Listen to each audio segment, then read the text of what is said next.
Good morning friends. In the last lecture we have discussed about the energy management and audit, in which we have discussed the power cost, energy cost and cost effective method for the preliminary and detailed audit. So in this lecture we will discuss about the maximizing system efficiency and energy audit instrument. So in the unit 3rd, the maximizing system efficiency. One of the energy uses and source are matched properly.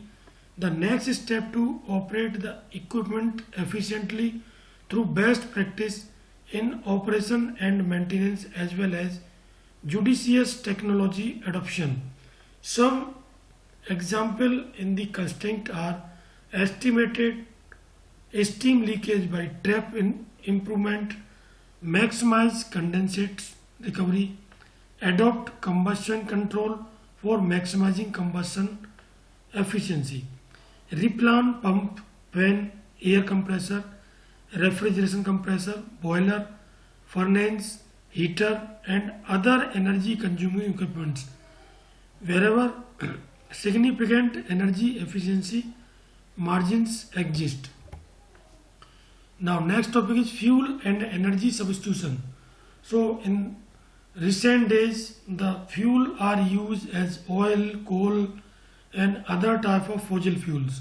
So we are shifting in the renewable technology. It means substituting the existing fuel with more efficient and less cost polluting fuel such as natural gas, biogas, locally available in agro residues. So the energy is an important input in the production. There are two ways to reduce energy dependency: energy conservation and substitution. Fuel substitution has taken place in all the major sectors of the Indian economy. In the kerosene and liquefied petroleum gas have substitute soft coke in residential use.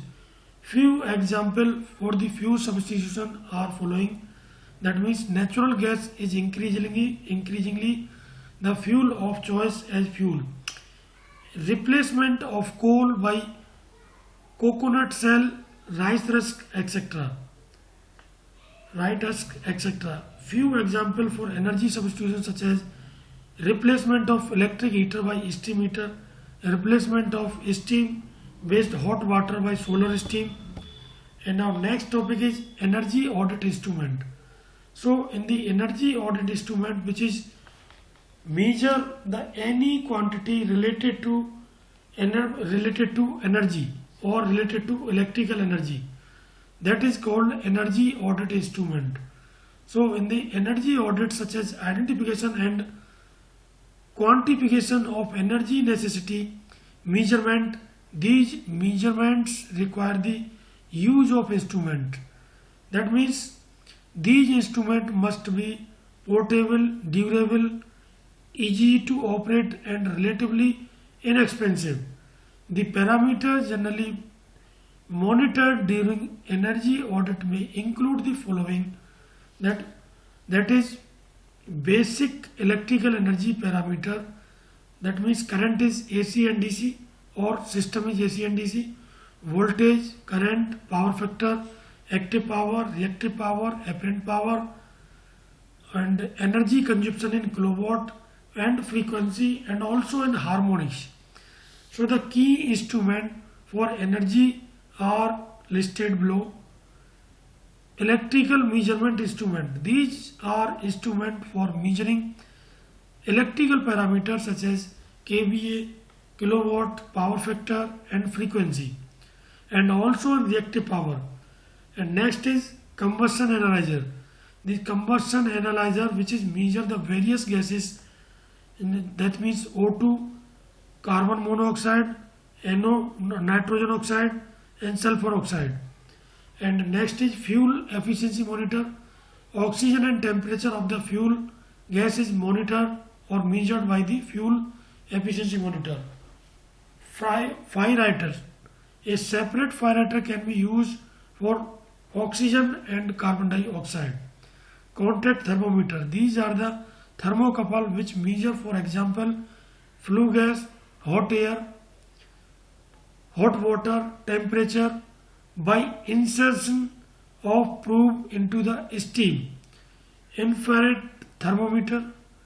This instrument is useful for measure hot spot in furnace surface temperature. Next, pilot tube and manometers. Air velocity in duct can be measured using a pilot tube and inclined manometer for further calculation of flow. Similarly, water flow meter, which is used the flow of water. Speed meter, which is used for the measurement of the speed.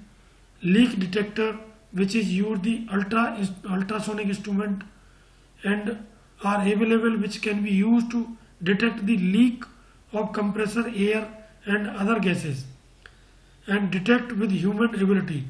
And now next is lux meter, which is used to illumination level are measured with a lux meter.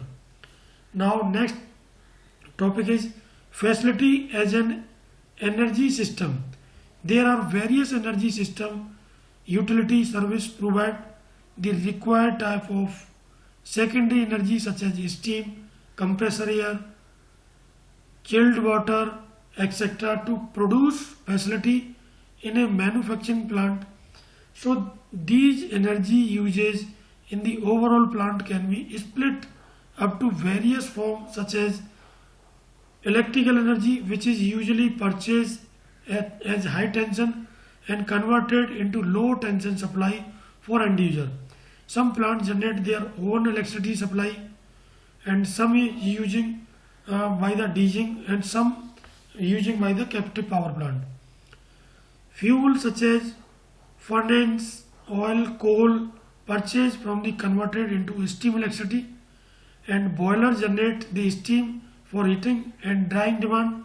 Cooling tower and cooling water supply steam for cooling demand. Air compressor and compressed air supply system for compressed air needed. And next is the guideline for material and energy balance. In the energy balance, it means material is required for the balancing the energy system.